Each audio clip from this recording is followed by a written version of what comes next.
And we are live. So, hello, everyone. A warm welcome to each and everyone. So, wherever you are in the part of the world, good morning and good evening. And this is again today. Let us talk it Zipinar session. We do this every Wednesday, 12 noon to 1 p.m. Eastern Standard Time. And this is a form of giving back to the community through free knowledge sharing. So, we believe that sharing knowledge for free is the best option in terms of giving back, as knowledge is more valuable than anything else. You can make use of your knowledge anywhere in any career, even in switching your career. And also, the best thing about this Zipinars that we do is we get to hear personal point of views and experiences of the seasoned professionals that we invite to the platform, and they willingly would share their time, knowledge, and expertise with us today. So, as mentioned last Wednesday, we will bring you two new speakers and two new topics that will definitely deliver you great value in terms of information. And this initiative is made possible by Cogent Integrated Business Solutions. So they're an IT company based in Detroit, Michigan. And yes, they only wish to give back to the community. And this is the best form of giving back, sharing knowledge for free. And here, for the first topic that we have today, we have building a Web3 uh, ecosystem globally. So this is to drive the future of Web3 technologies and create ecosystems fully powered by blockchain and Web3 technologies, positioning each nation as a model for digital transformation.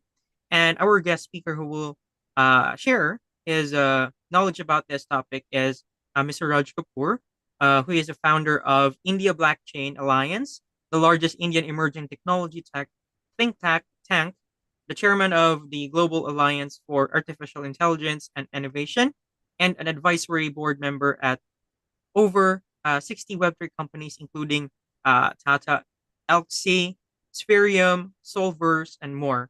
And he is a global blockchain, AI, and fintech educator, certified Bitcoin professional.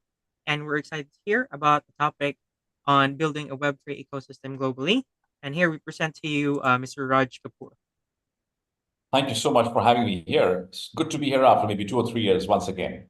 So nice to be here again. Right. So my name is Raj Kapoor. And as you said, I am the founder of India Blockchain Alliance. But more important, I think now what we're doing, we get a lot of information, my friends, a lot of information, which is all available on the net. Everything is there. But today, for the next 20, 25 minutes, I'm going to talk to you about something which you've not seen on the internet because it's not been, we're keeping it under stealth, so to speak. What is so secretive about it? Nothing secretive. We just want to do it well, and we want to show the world we can do something really good.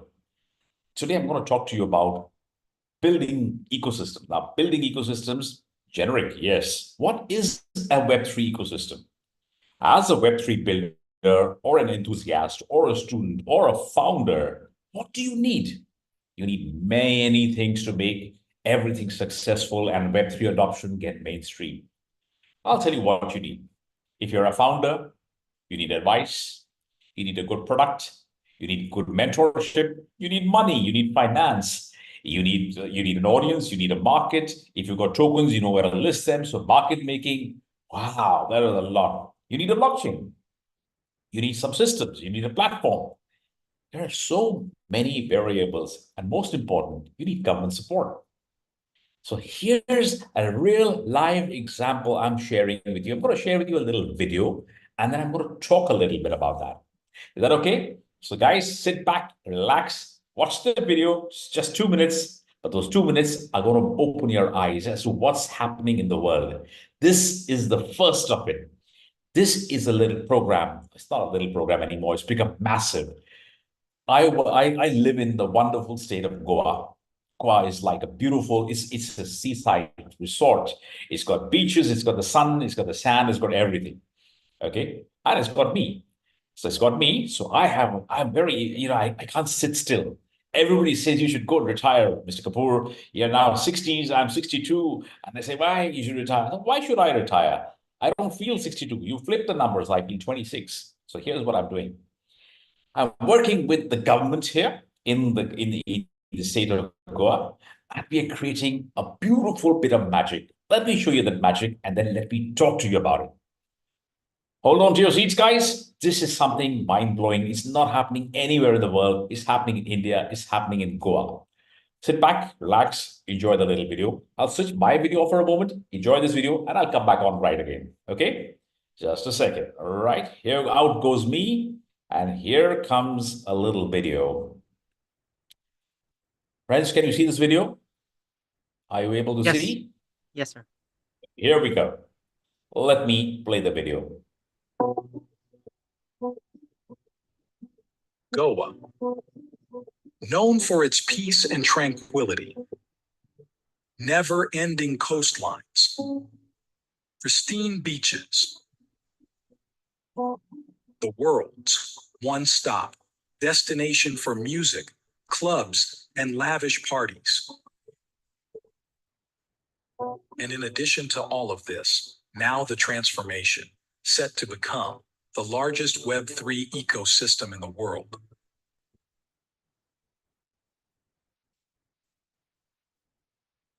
A digital ecosystem that will capture the essence of the ocean, its serenity, and its power.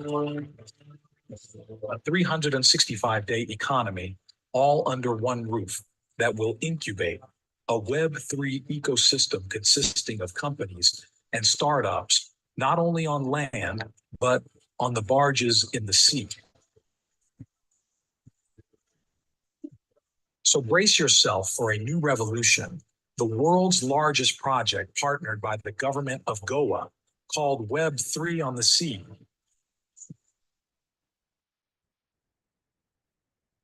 So, folks, that is something what we are doing. Let me put back my video. So what is Web3 on the sea? A lot of people ask me, okay, so this is great. What is Web3 on the sea? Let me tell you. This is one huge, in fact, not one. Now we've identified 7 districts, all on the beaches or by the sea, where we are going to put in the whole bunch of a complete ecosystem of Web3. They are going to have incubators, we're going to have accelerators, we're going to have co-living, co-working. There are going to be VC ecosystems without that. In fact, we've already got Avalanche has signed up for setting up an Avalanche village out here. We've got we have a sandbox coming here, opening a sandbox district within this ecosystem. It's got, right, so it's got VCs, it's got, you want tech support, you'll have tech support. You want compliance support, everything there. It's a single window clearance. All you need to do is come and register out here. Everything will be given to you, including grants by the government, including grants by large corporates like Google, AWS, everybody, all wanting to make the Web3 ecosystem really robust. And this is a single window. It's just like going to a mall, my friends. You get all the brands under one roof. You don't have to go to shop. You get everything under one roof. This is exactly what's happening in Goa. And that's not the only one, my friend. It's happening in many. There are 3 more districts in India where we are doing this, but this is the first. What's very important is it's got a beautiful ecosystem right from infrastructure. When I'm talking about infrastructure, I'm talking about the roads, I'm talking about the internal infrastructure, housing, etc. It's got a basic theme. It's called live, learn, work, and play. So let me do one thing. Let me show you what's happening in Goa. Let me show you some pictures of what you can expect to see. There are more than 400 startups which have registered here for this project. And that's just in the last 6 months. It's really booming. So now we're changing the paradigm of Goa from vacation to workation. So for example, we have 6 barges, each of them representing a different aspect of Web3. Each of these barges has an incubator, has a small university inside it, has a learning place, and it's got co-working spaces and co-living spaces inside the boat, by the way, guys. So you don't just go sailing. You can actually have a complete incubation. You can really work from the sea and get off on the beach when you want to get free. That's a lovely thing happening.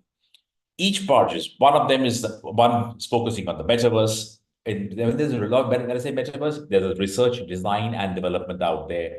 There are companies being incubated there. So there's metaverse, there is DeFi, there is AI, there is blockchain, there is NFT, and so on. There are 6 boats like this, huge boats, where completing, and I'll show you some of the pictures of it right now.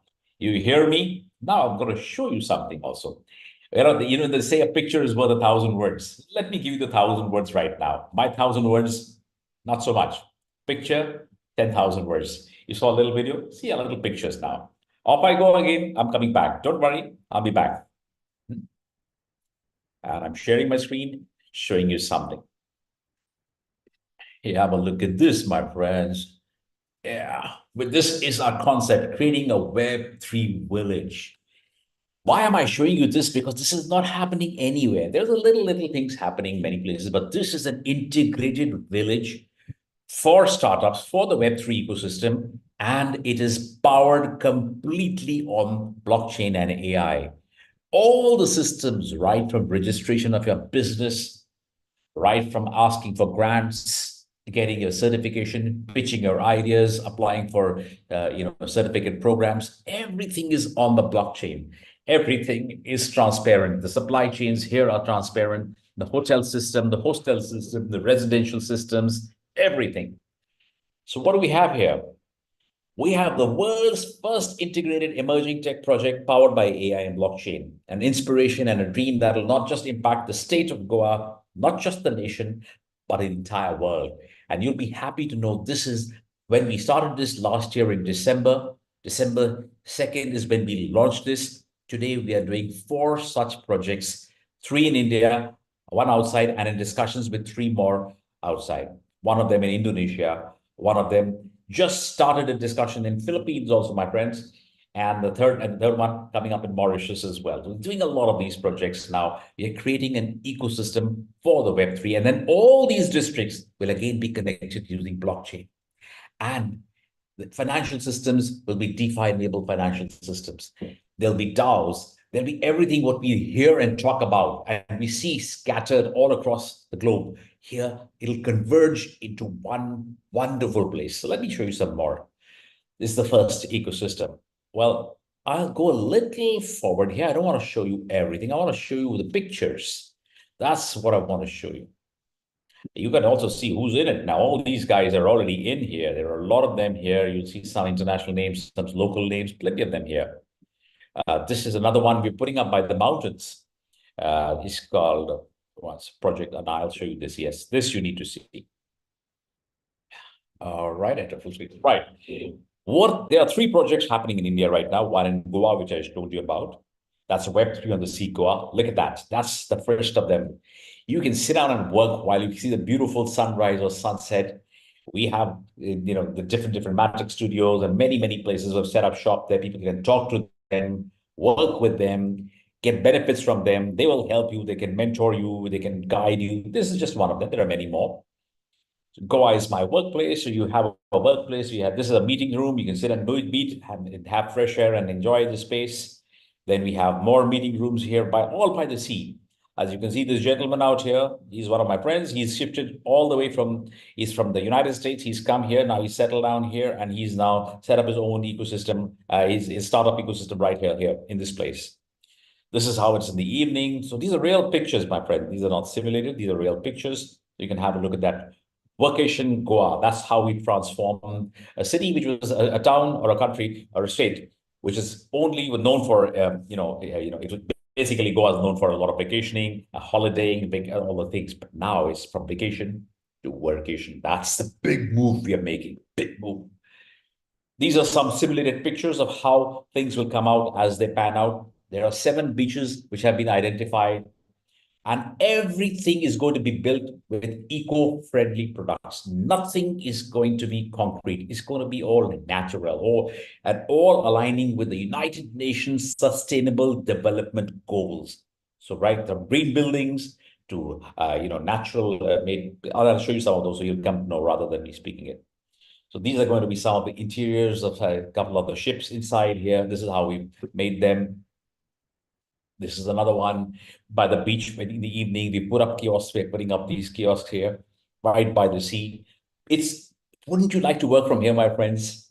It's so boring sitting in an office, guys. This is the right place to work, right? I hope you agree with me. We made this out of a shipping container. This is a shipping container. We made a co-working space right on the sea, right here. This is when we opened it out. That's the IT minister for Goa, and that's me. You can see there. We're looking a little formal in Goa, but yeah, but no problem. But I'm there. We opened this Web3 on the sea, as you can see. Web3 on the sea, Goa inaugurated. This is Mr. Kaute. He's the IT minister. I work with him closely. Here are some of the press which we got. A lot of press. Goa to get floating co-working spaces, opportunities for youth professionals, etc. There were a lot of press, but I'll just show you this. And we also put up in Bombay. And Bombay is a very, very crowded city, but we've taken out where we've got partnered there with an oasis of beautiful, beautiful setup there, where we are setting up the world's largest AI and blockchain research and development center. It's going to be exactly like how you see it. It's already being done now as we speak. It will be inaugurated next year. In fact, in the next month, the Chief Minister of Bombay is inaugurating this project officially. So I'll show you, these are some of the views of how it look like. All the buildings are again green buildings, mind you, all eco-friendly certified green buildings. So this is how it's going to be. There's going to be more green and less concrete, and wide, or things like that. So lots of usage of beautiful green spaces right across, beautiful co-working spaces, incubation centers, data centers. We got a lot of the large corporate customer base right here. Now, these are simulated images, but this is how it will be looking like. So you can have a look. This is how, while people work in these tall offices, we'll be working in the greenery. And that's you breathe in some good fresh air as well. Have a look at these are some of more. This is again how we are going to be making it. I'm going to go past this now.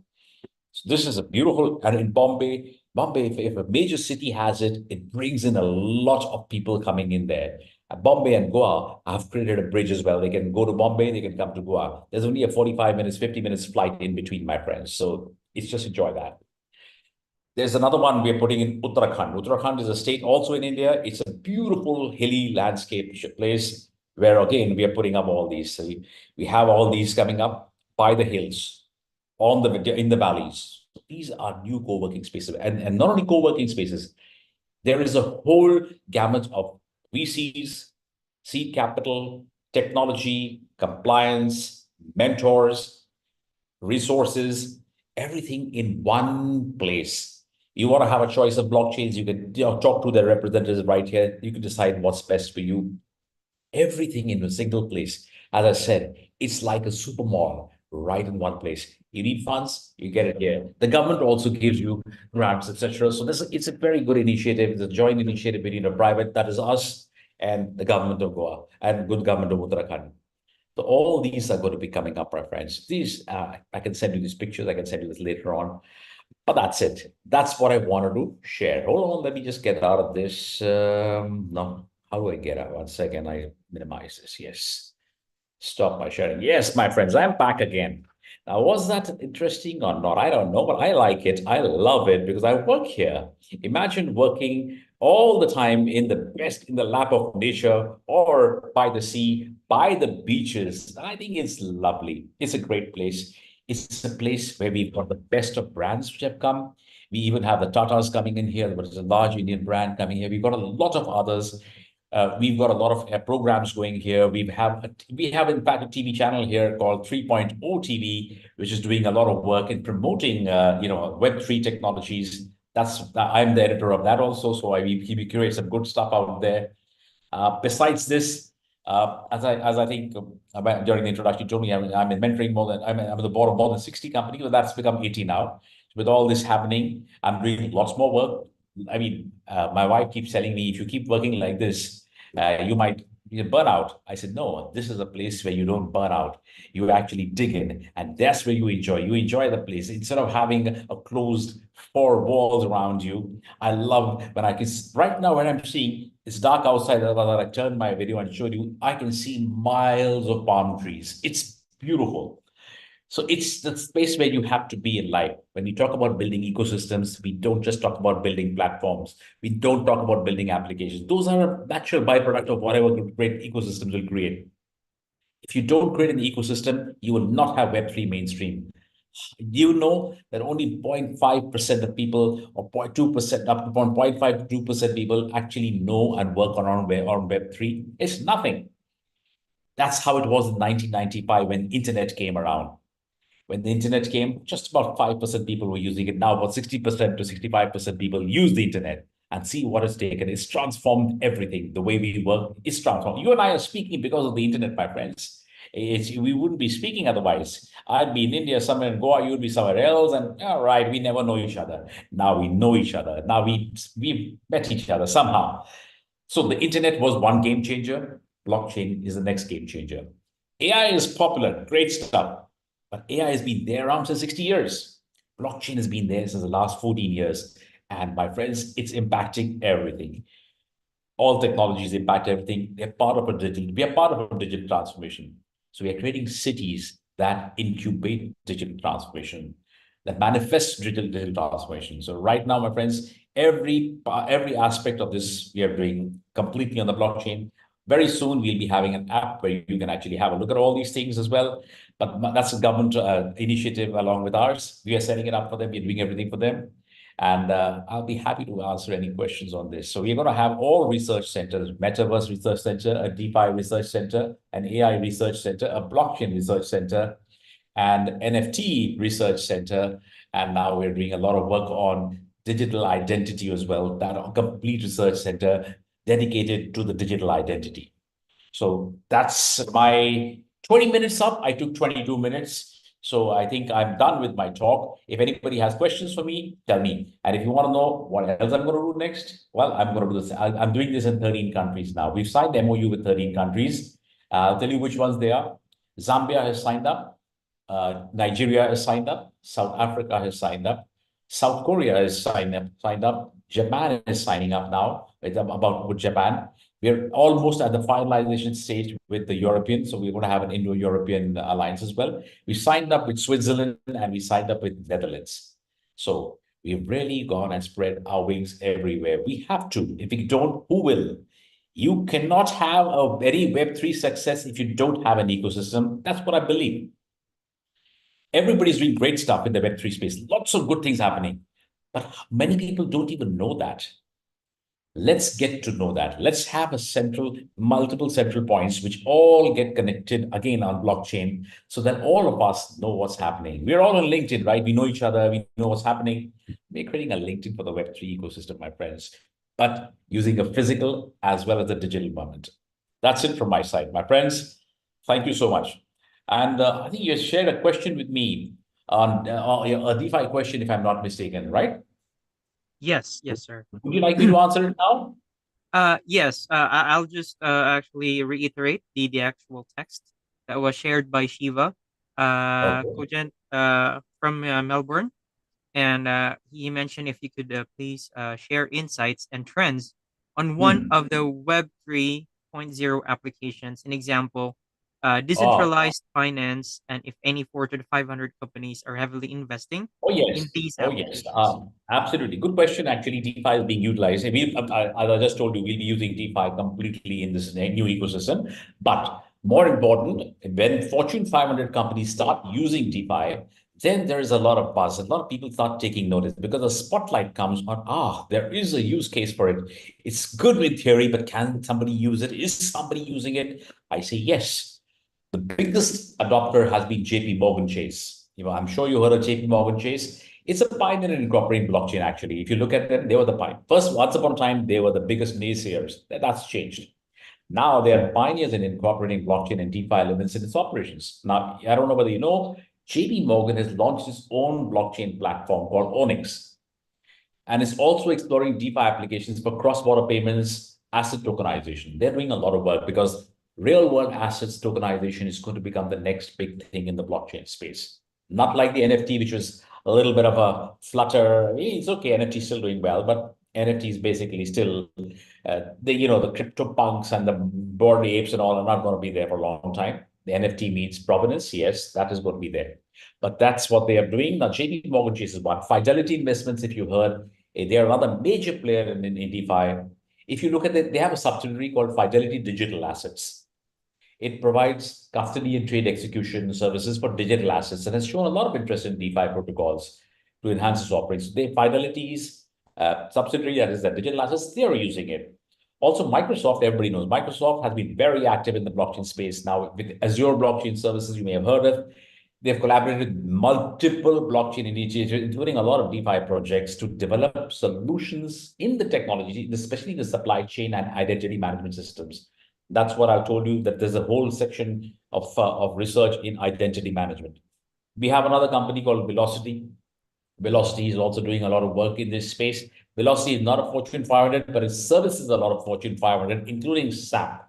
They're providing them a lot of interoperability services as far as their financial execution, financial transactions are concerned, especially cross-border.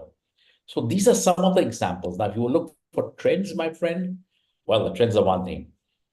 Trends are going to be phenomenal. Every aspect. Now, see, banking as a system is great. It's been there for robust for several hundred years, but it's broken. There are a lot of issues with banking. It is only a matter of time. It's still premature right now for DeFi systems to take on the banking system because banking systems are tried and tested. DeFi systems are not yet as much. It's very nascent. They've been there just for about 3 or 5 years. Well, banking systems, legacy systems have been there for 70, 80, 100 years. They've been using that. Technology's been there for the last 30, 40 years, the legacy technologies. So for it to get into the banking system, there have to be lots more use cases. When Fortune 500 companies have use cases, great stuff. But that also needs to percolate down the line. And when it percolates down the line, that's when there will be a lot of success. And that's going to happen over a period of time. It's like what we call drip irrigation. If you put too much water in one place, you can kill the plants. If you put it in measured sequences, it takes it further. So the trends are going to be banking systems are going to be using it, not necessarily banks to start with, but there'll be other BFSI systems working on it. There will be a lot more because it's much cheaper, more transparent, safer, secure, amongst many other things. So they will start using it. They will experiment with it first. A lot of banks have started experimenting. Santander Bank in the UK is doing a lot of work. A Bank of England is doing a lot of work in India. The Reserve Bank of India has actually opened a sandbox. So there's a lot of things happening in this space. It's a question of a few years now. Right now, in the history of technology, we're at the bottom, at the ground floor of it, in the history of financial technologies. The DeFi system is at the bottom right now, the ground floor. The only way is up from here. So that's my answer for you. I hope I've answered your question. All right. So I hope that takes care of the question and definitely what a sneak peek of something big that's going on of your project, Sir Raj. And can you share what inspired you to pursue this kind of work or research that you've done in this what you're creating the Web3 ecosystem? Yes. Well, what inspires me is the fact that there are so many wonderful ideas in the Web3 space. They're wonderful ideas. They're wonderful people. I've met a lot of people. I've been across the globe. I've met wonderful people, but I have not seen a very good ecosystem. I've never seen good ecosystems, and that's when I said, well, let's try and make some. So I worked with I put my idea to the government. The government said yes, and that's a good thing. I have never expected such a fast answer, but I got it. So I'm happy. No complaints there. And long story short, we are enjoying a wonderful Web3 journey now. And I said the journey is as enjoyable as the destination. So enjoy the sun, enjoy the sea, enjoy the valleys, enjoy everything. It's the destination. And yes, I forgot the most important part. In India now, the government of Goa is now very soon going to have a digital nomad visa, which we never had before. And anywhere in India, a digital nomad visa will allow you to come and work here as long as you enjoy this space. And we're going to have a lot of exchange programs. We've also, by the way, with government of Goa, we're signing up with the Russell Khaimah government for an exchange program between startups also, with the Dubai government also for an exchange of startups, with South Korea an exchange startup. So there's with all the countries we signed. So there's going to be an exchange program. There used to be a student exchange. Now we started a startup exchange. So they can actually go there, experience something in, say, South Korea, come back, and South Korea can come in India, experience Indian markets, Indian people. And the best part, the government, if they like any of the projects, they will adopt them. That's great stuff for any startup. That inspires me. It perspires also, it inspires also. So I'm enjoying both the perspiration and the inspiration. What a great information and topic you have shared with us today, Sir Raj. So if it happens you missed this live session, we have a recorded one will be uploaded on YouTube. And then if you want further information or follow-ups, make sure to find Sir Raj Kapoor on LinkedIn and send a connection, send him a message. definitely, so you can get in touch with them. All right, thank you again, Sir Raj Thank you. Kapoor, and yeah, we will go with the next topic. Really appreciate that. All right. So for the next topic that we have today, the topic is transition from a veteran to a technocrat. So this is an engaging journey from the world of defense to the domain of public health. So our speaker today is Colonel Gaurav Bhatia, retired, and is a scholar warrior with an abiding interest in the field of disaster management and disaster risk reduction, with a special interest in the realm of CBRNE aspects of man-made disasters. And throughout his service career, spanning more than 3 decades, he has been academically active and has an envious collection of academic achievements. And this includes the doctorate from the Chitkara University, Chandigarh, for his thesis of the topic of city preparedness for biological disasters, and for postgraduate degrees in various subjects, including a master's in disaster management from Punjab University, Chandigarh, which he was also awarded the gold medal. And Colonel Bhatia also attended the executive management program at the Indian Institute of Management, Lucknow, in 2020, and stood second in the course. And post superannuation, Colonel Gaurav Bhatia worked for 2 years plus or more in January 2021 up until March 2023 with the William J. Clinton Foundation, WJCF, at the state lead for the Clinton Health Access Initiative, spearheading the organization's work with the Uttar Pradesh government in the field of public health, especially dealing with routine immunization of children and cervical cancer, screening and treatment for women for over 30 years. And to deliver this topic, transition from a veteran to technocrat, here we present to you Colonel Gaurav Bhatia. Thank you, John. I hope I'm audible to everybody. Yes, sir, you are audible. So I will, without any further ado, start with what I have to share with the team and with the audience that is sitting today. The amount of forward gazing that Raj Kapoor did in the last lecture, I will actually reverse it and do as much of backward looking reflections. He was looking forward, I am looking backwards. And the reason is that if I have to tell you about my transition space from the defense to the public health space, then I obviously need to tell you where I started from and where I finally ended up. So as John has mentioned, I was a colonel in the Indian Army. My name is Gaurav Bhatia. I joined the Armored Corps, which for people who are not very familiar with this term, the equipment that we have in our regiment was the T-72 tank. People may have seen it in movies or probably on the Republic Day parade when you have the equipment being displayed. So I served for about 31 plus years with 50 Armored Regiment.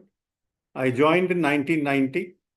I was a career soldier and started as a second lieutenant, ended up as a full-blooded colonel, a black beret. And in this journey, I covered 7 ranks. And in these 7 ranks, I moved about 16 stations and about 14 different appointments. Now, it is important for us to understand that most of us who are working in the corporate world, at best, you would probably have a 4 to 5 year tenure in an organization, and then you look for a change and you move on to a different organization, either getting a jump in your salary or getting a jump in your appointment. That is, unfortunately, it didn't happen for me because I served for 3 decades plus in the same organization, kept moving from place A to place B. And in the army, many of us may not know it, but the retirement, especially in the Indian Army, is pegged to the rank that you achieve. So if you've achieved the rank of a colonel, you're supposed to exit out of the Indian Army at 54 years of age. Every subsequent rank that you get adds 2 years to your service. Now, the fact that since I was a colonel and I was exiting out of the army at 54, so the biggest motivation that I had in front of me to continue working, and since the defense journey had ended, so I had to look for a vocation for myself. And that was the basic motivation which helped me transition from the defense world into the public health space. I was not particularly looking for the public health space. It just so happened that the William J. Clinton Foundation opening came up. I'll tell you a little bit more about it as we go along. What was my preparation for the transition? This is something that you must understand, that you've remained cocooned in a regimented environment for 3 decades, and you are now being exposed to the, and I quote, big bad world, which you've not been exposed to in 3 decades of your existence. You've been secure in cantonments. You've had a known ecosystem. You've had people whom you've worked with all your life. And now you are being thrown into an environment which is completely alien to you. So to be able to successfully transition into this new environment, it is important for you to try and prepare yourself. How can you prepare yourself? Part of the preparation the army does for you automatically. I'll be telling you how. But the second part of the preparation is that most of us joined the army when we were 18 or 19 years old, with just probably a graduation degree with us. But today the world requires specific niche knowledge. A graduation that I took in 1985 or 1987, people of my age will understand, will probably not hold any water today when I move into the public space. So it is important for you to ensure that you prepare yourself. I prepared by selecting an area of endeavor which I thought would be relevant, which was disaster management. I qualified a master's degree in that, subsequently also did a doctorate. And all these qualifications that I earned while I was in service, it wasn't easy because you were moving, you had pressures of your work, but still I managed to ensure that like John mentioned, I have 4 master's degrees. I have a MBA. I have a master's in disaster management. I have a master's in human rights. And I also have a master's in defense and strategic studies. Now, all these diverse areas allow you to explore the world in a much better manner than what a normal graduate would be able to do. Now, coming back to what are the skills and experiences that the army allowed us to gain in these 3 decades. There are many, but I'll focus on only 3. The first is leadership.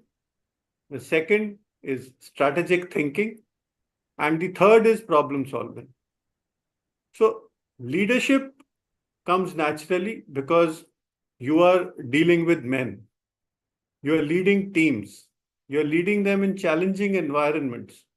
And those people whom you are leading, you're leading them in war. You are actually leading them in a situation where you may not come back with all of them. So it is important to have your leadership characteristics spot on so that you can lead your team without letting them go astray. The second is strategic thinking. We always say that we should plan 2 down and be able to perform 2 up. That means that if you are a major, you should be able to do everything that a captain does, and you should be able to do everything that a lieutenant does. But you should also be able to think like a lieutenant colonel would and a colonel would. So it is 2 down and 2 up. So I'm talking of in terms of your rank. So you should be able to perform everything till 2 down, and you should be able to think 2 up. That allows you to have a mind space where you are able to perform everything that a person below you would be performing. And also, in case there is a tragedy and you lose some of those people, you can still accomplish your mission.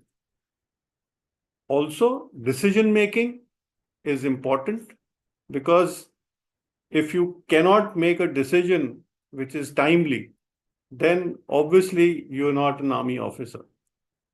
The third is problem solving. Problem solving comes naturally to all of us, but to do it under pressure is a crucial skill, both in defense and in the public space. So these 3 are the skills and experiences which I thought were relevant for me to share with all of you, which I think I gained while I was in the army. Now, how do we transfer these military skills to the outside world? What is special about an army officer when he moves from the defense space into the external world? Why is he indispensable? There are many reasons. I'll focus on only 3. One is adaptability. The other is discipline and the work ethic that we possess. And the last are the technical skills. So adaptability, it comes naturally to us because military training fosters adaptability, and it is obviously an essential characteristic in any fast-paced industry. Discipline comes naturally to an army guy, and a rigorous work ethic, which is instilled in the military, always benefits a career in the public space. And lastly, technical skills. Your technical skills are developed, you acquire them both during service, and these are very, very wide-ranging.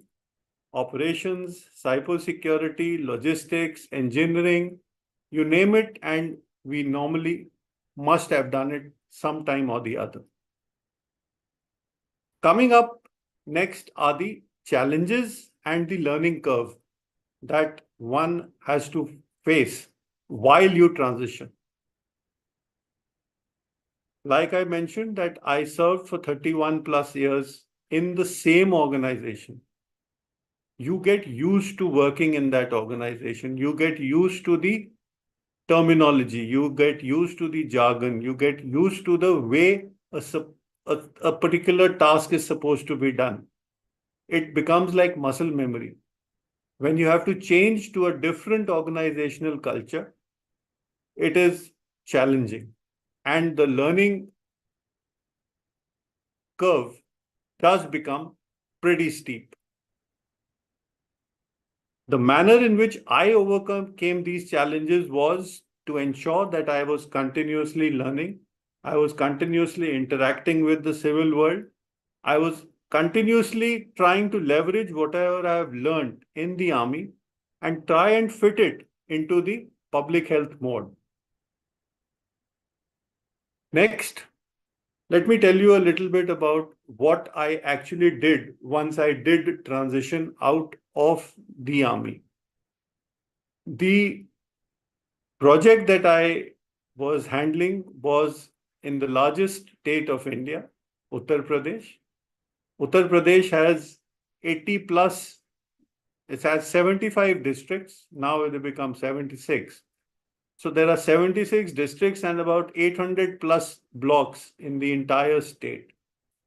We, on behalf of the Bill and Melinda Gates Foundation and the W.J. Clinton Foundation, we had a project with the state government of UP where we were tasked to improve the full immunization coverage of children below 1 year from an abysmal 58.5% and raise it to 75% plus. Full immunization coverage is that when a child who is below 1 year is vaccinated and inoculated against all the vaccine preventable diseases, that is the time he is called as fully immunized, and that is the metric that we use is FIC, full immunization coverage. Now, if I say 58.5%, that means for every 100 children, only 58 children are being fully vaccinated, fully immunized, and 42 children are getting left out. So that was the metric that we were tasked to improve. And I'm glad to report that in the period of about 2.5 years, we raised the FIC from 58% to 72%. What is the future outlook for a person who moves out from the defense and comes into the public health space? The vision for the future is actually that you should be able to give back to the system what the system has given to you in these 30 years. So you are actually trying to inculcate the good points or the good qualities that the army has given to you, and you're trying to transfer it to the newer generation. And you wish to develop the qualities that you have developed while you were in the military in the people whom you deal with in the outside world. Also, addition to the William J. Clinton Foundation, I also did a national director's role for the Indian Army quiz, which ran for about 6 months plus in 2023, where we had about 35,000 schools participating in this quiz, with at least one school from every district in India. Now, that was a very big challenge, which we managed to achieve in a period of about 6 months. And we finished that Indian Army quiz in December of 2023. I'm glad to report that all that I learned in the Army, I was able to practice all those qualities while I was in the William J. Clinton Foundation and subsequently when I was heading the Indian Army Quiz Initiative. In the end, I only have this to say that anybody who has existed in a siloed environment, he should not feel threatened when he's wanting to step up. You have me as an example in front of you. I was in a siloed environment for about 3 decades, but I managed to come out and perform successfully in 2 different areas of endeavor, one of public health, the other of education and training. So I don't think it is a very difficult job. If you put your heart and soul to it, I'm sure you will be able to achieve it. Thank you very much. I know it's been a monologue, but this is all that I had to share with the audience today. Thank you. Thank you, John. If there are any questions, I'll try and answer them. All right. Thank you so much, Colonel. And that was really inspiring because, at certain points, you definitely have to make choices in terms of switching or transitioning your career. Use the left lane to keep left to merge onto state. Yes. Okay. All right. No problem then. So, okay, let me just check on questions on live. We don't have any questions so far. Insights. anything that you are working on currently, Colonel, like or anything Uh, that will happen in the future. Currently, I have just finished writing a book. It is an anthology called Coffee Bites.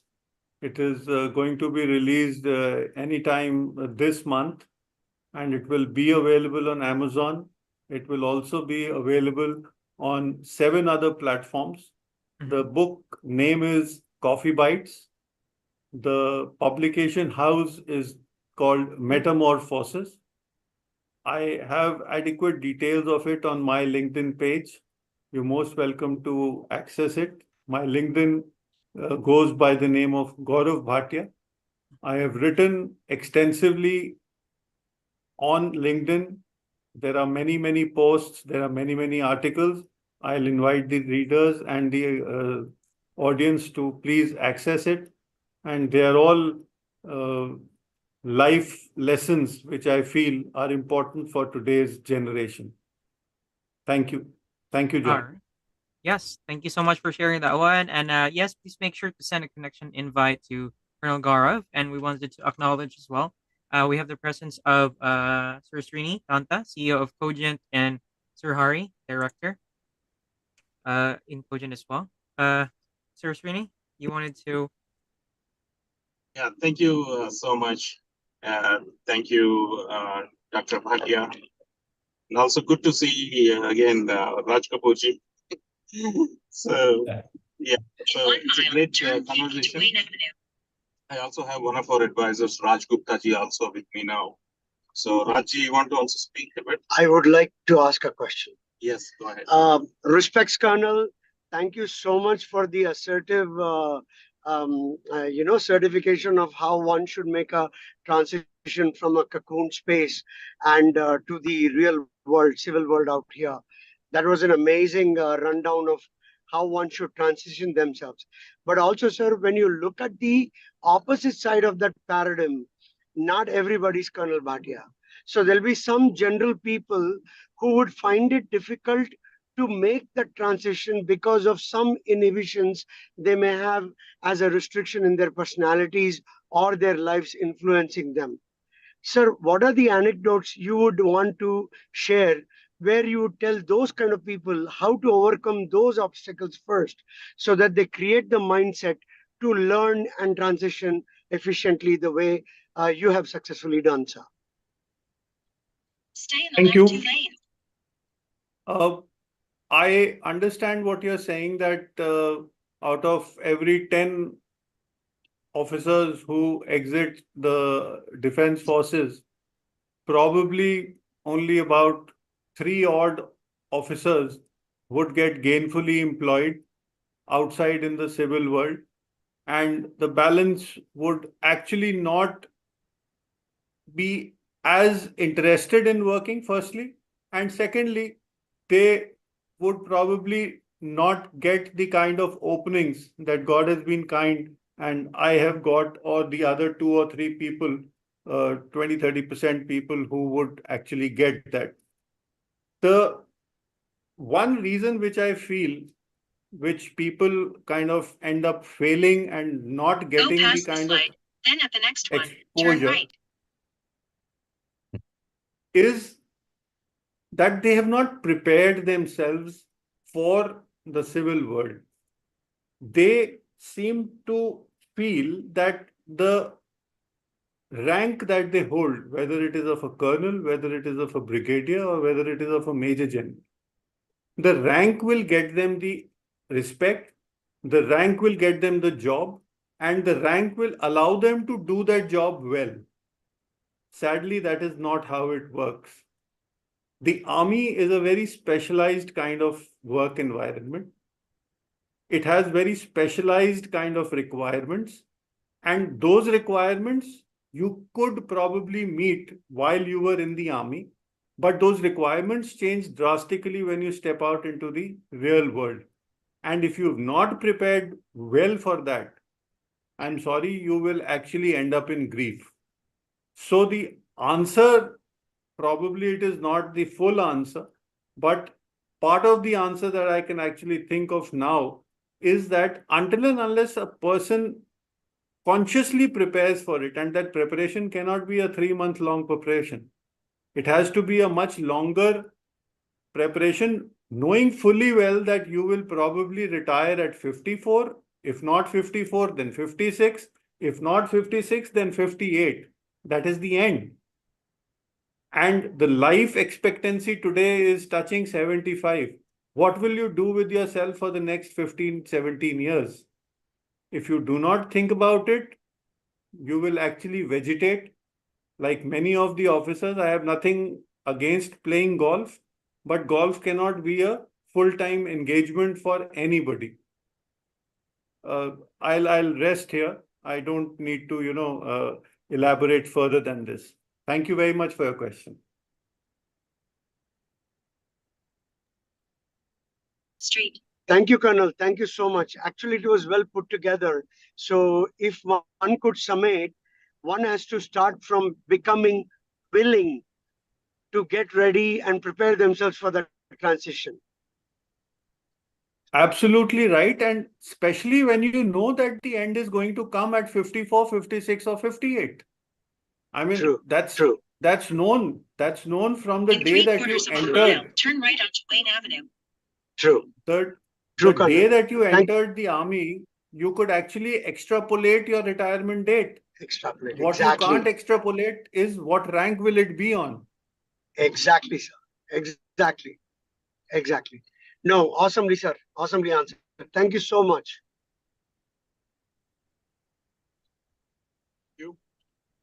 Thank you, John. All right. Thank you so much for that one, Sir Raji. And yeah, also, Sir Murahari wants to send his thanks to both Sir Raj Kapoor and Karna Bhatia for sharing the insights for today, just delivering his message. And yeah, Sir Hari is here. Yes, Phil, did you get a chance? I did not join the previous session, but did you get a chance to ask that question from Shiva?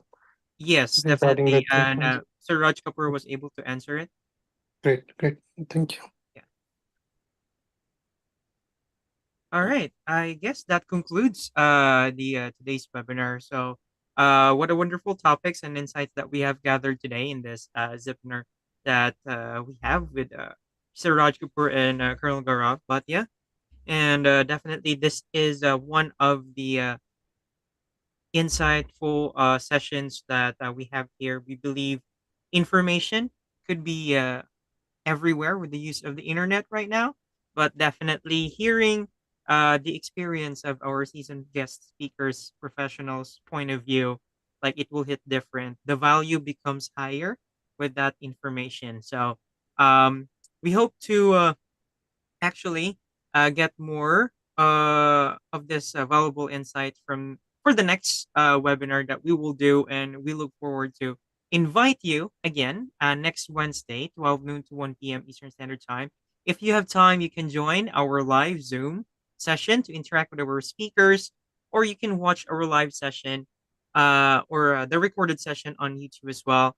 And please make sure to put your comments or questions because we can still access your comments and your chats, and we can send it to our guest speakers so it can be answered. So you'll definitely get more information. And don't forget to send invites if you find interest in the area of expertise and knowledge of our guest speakers today.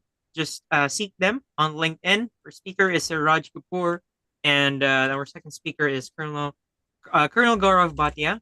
Definitely just type their name there and then send a connection invite, and they will definitely respond to you. All right. So this is Phil, and this is from Cogent. The Zipinar Let Us Talk It is now concluded, and we thank you so much for being with us today, and we hope to see you again next Wednesday for another 1 hour session. We'll bring you 2 new topics and 2 new guest speakers. And we thank you, everyone. All the best, and keep safe as always. Thank you so much, Sir Raj Kapoor and Colonel Gaurav. Good evening. Bye-bye. Bye-bye. Bye-bye. Take care, everyone. I'm going to join from